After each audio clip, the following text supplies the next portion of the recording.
അങ്ങനെ ഒരു ദിവസം ഫ്രീ കിട്ടിയപ്പോൾ ഞങ്ങളൊരു ചെറിയ ഫിഷിങ്ങിനായിട്ട് ഇറങ്ങിയതാണ്. കടലിലാണ്. ഇന്ന് ഉപയോഗിക്കുന്നത് സിറോസിൻ്റെ, അതായത് ഷിമാനോയുടെ സിറോസിൻ്റെ റീലും ഫാൻറ്റം സ്നാപ്പറിൻ്റെ 10 ഫീറ്റിൻ്റെ റോഡുമാണ്. ഇപ്പോൾ നമ്മൾ ഫിഷിങ്ങിനായിട്ട് വന്നിട്ടുള്ളത് ഒരു പുലിമുട്ടിലാണ്. പുലിമുട്ടെന്ന് വെച്ചാൽ കരയിൽ തീരസംരക്ഷണത്തിൻ്റെ ഭാഗമായിട്ട് തിരയുടെ ശക്തി കുറയ്ക്കാനായിട്ട് കടലിനകത്തോട്ട് ഇറക്കി നിർമ്മിക്കുന്ന ഒരു നിർമ്മിതിയാണ് പുലിമുട്ട്. പുലിമുട്ട് കടലിനകത്തോട്ട് കുറേ അധികം പാറ കഷ്ണങ്ങൾ കൊണ്ടിട്ട് നിക്ഷേപിച്ച് ഉണ്ടാക്കിയെടുക്കുന്നതാണ്. അതുകൊണ്ട് തന്നെ ഈ പാറയ്ക്കിടയിൽ ഒത്തിരി അധികം മീനുകൾ അധിവസിക്കുന്നുണ്ട്.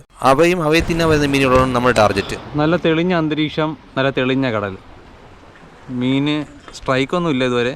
അപ്പോൾ ഇനി ഉണ്ടെങ്കിൽ കാണിച്ചു തരാവേ. ഞായറാഴ്ചയായിട്ട് നമ്മുടെ പണി ഇതാണ്. ഇതാണ്ട താഴെ ഒരാൾ, നമുക്ക് കാണാം. ഇതുണ്ടോ, ഇത് ഹമൂറിന് ട്രൈ ചെയ്യാൻ പോവാണ് കേട്ടോ. ഹമൂർ മെയിനായിട്ട് കാണുന്നത് ഈ പാറയ്ക്ക് ഇടയിൽ തന്നെയാണ്. അവയെ ടാർഗറ്റ് ചെയ്യാനാണ് ഈ സ്ക്വിഡ് ലൂർ ഉപയോഗിക്കുന്നത്. ജെല്ലി ഫിഷ് കാണാമോ? ജെല്ലി ഫിഷ് ഇതുണ്ടോ, ഈ ഇതിൻ്റെ അറ്റാണ്ടോ എനിക്ക് ഇതുണ്ടോ ജെല്ലി ഫിഷ് എന്താ, ഇതിൻ്റെ അറ്റം തൊട്ടത് ഇപ്പോൾ ജെല്ലി ഫിഷിലാണ്. ടെൻറ്റക്കിൾസൊക്കെ ആണ്, ജീവനുണ്ട്. പോയിട്ടെടുക്കാൻ പറ്റുമോ? യെസ്, അയ്യോ കമ്മാ കാണിച്ചു തരാം. ഇതാണ് ആ ജെല്ലി ഫിഷ്. നമുക്ക് കൈകൊണ്ട് തൊടാൻ പാടില്ല, ചൊറിച്ചിൽ വരും. ജീവനുണ്ട് കേട്ടോ.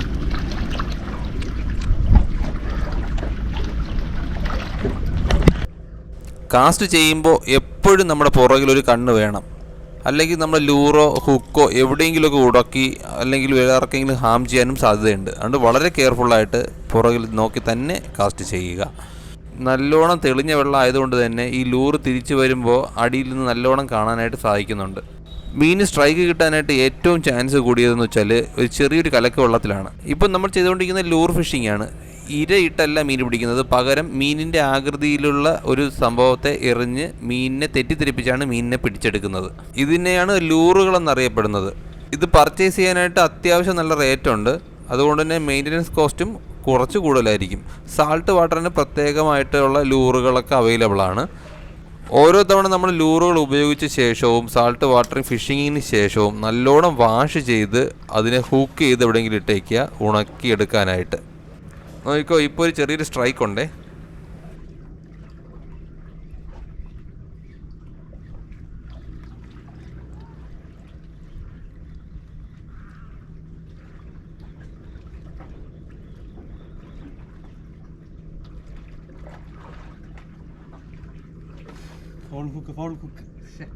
ഈ ആംഗ്ലേഴ്സ് അനുഭവിക്കുന്ന അടുത്തൊരു വിഷമമാണ് ഈ ഫൗൾ ഹുക്ക്.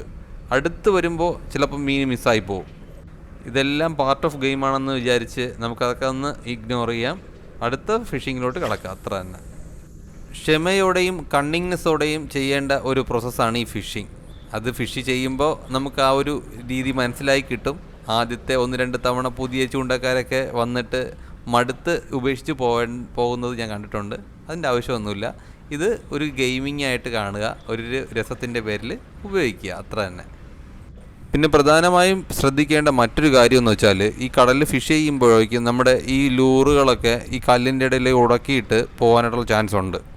അപ്പോൾ അങ്ങനെയാണെന്നുണ്ടെങ്കിൽ അതിനെ എടുക്കാനായിട്ട് വെള്ളത്തിലൊന്നും ഇറങ്ങാനായിട്ട് യാതൊരു കാരണവശാലും പാടില്ല. ഇതേ സ്ഥലത്ത് തന്നെ ഇതിൻ്റെ ഓപ്പോസിറ്റ് സൈഡിൽ ഞാൻ ഒരു തവണ എൻ്റെ ഒരു പോപ്പർ എന്ന് പറഞ്ഞൊരു സംഭവം വെള്ളത്തിൽ കല്ലിൻ്റെ ഇടയിലായിപ്പോയി. ഞാൻ തിരയൊന്നുമില്ലായിരുന്നു, ജസ്റ്റ് ചെന്ന് എടുക്കാനായിട്ട് ശ്രമിച്ചു. ഉടനെ തന്നെ വലിയൊരു തിരയടിച്ചു. മരണത്തെ മുഖാമുഖം കണ്ടു എന്ന് പറഞ്ഞാൽ അത് ഉചിതമായിരിക്കും. അപ്പോൾ ഈ ഫിഷിങ്ങിനൊക്കെ പോകുമ്പോൾ ഈ സാധനങ്ങളൊക്കെ കല്ലിനിടയിലൊക്കെ പോയി കഴിഞ്ഞാൽ അങ്ങ് ഉപേക്ഷിച്ചേക്കുക. നമ്മുടെ ജീവനേക്കാളും വലുതല്ല ഇതൊന്നും എന്നുള്ള കാര്യം ഓർമ്മിക്കുക. നമ്മളിപ്പോൾ ചെയ്തുകൊണ്ടിരിക്കുന്നത് റോക്ക് ഫിഷിംഗ് ആണ്. റോക്ക് ഫിഷിംഗ് മെത്തേഡ് ഏറ്റവും ഡേഞ്ചറസ് ആയിട്ടുള്ള ഫിഷിംഗ് മെത്തേഡാണ്. പാറയിൽ നിന്ന് വഴിക്ക് താഴെ വരാനുള്ള ചാൻസ് വളരെ കൂടുതലാണ് റോക്ക് ഫിഷിങ്ങിന്. അപ്പോൾ റോക്ക് ഫിഷിംഗ് ചെയ്യുന്നവർ നിർബന്ധമായും അവരുടെ ചുവടുകൾ ശ്രദ്ധിക്കേണ്ടത് വളരെ അനിവാര്യമാണ്. എന്തോ ചെറിയ മീനാണെന്നാണ് തോന്നുന്നത്, മാലാവാണെന്നാണ് തോന്നുന്നത്. എന്തായാലും അതും ഫോൾക്കുകായിപ്പോയി, നോക്കാം.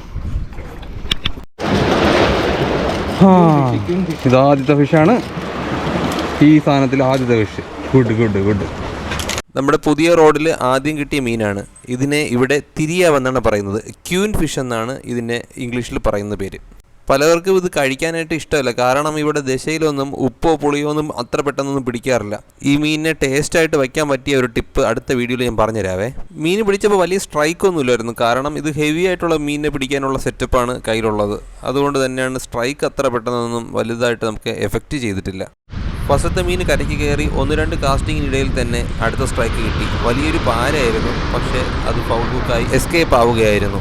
കുറേയധികം കാസ്റ്റിങ്ങിന് ശേഷം ഞങ്ങൾ അടുത്ത സ്പോട്ടിലോട്ട് പോയി. അവിടെ കുറച്ച് ചേട്ടന്മാർക്ക് കുറച്ച് മീൻ അടിച്ചിട്ടുണ്ട്, നോക്കാം. ഇതെന്ത് ചെയ്യാ?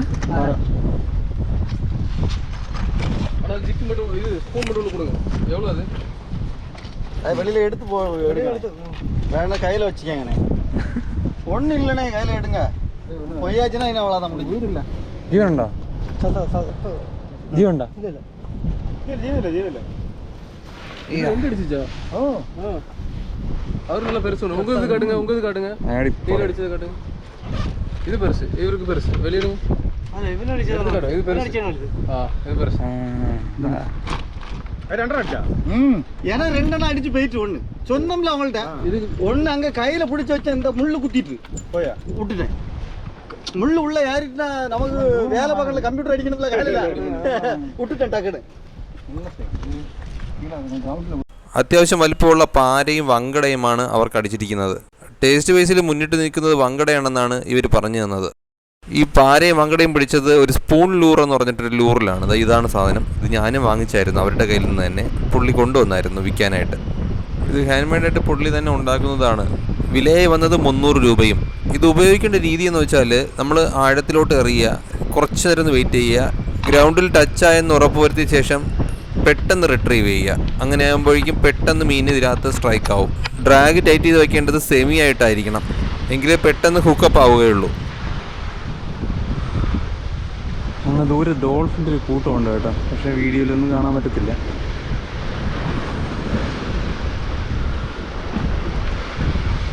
ഈ കല്ലിനോട് ചേർന്ന് തന്നെ ചൂണ്ടപ്പണി നടന്നുകൊണ്ടിരിക്കുകയാണ് കണ്ടോ, ഈ സൈഡ് ദൂരെ. അപ്പോൾ വീഡിയോ ഇഷ്ടപ്പെട്ടാൽ ചാനൽ സബ്സ്ക്രൈബ് ചെയ്യുന്ന കാര്യം ഒന്ന് പരിഗണിച്ചേക്കണേ. See next video guys, by.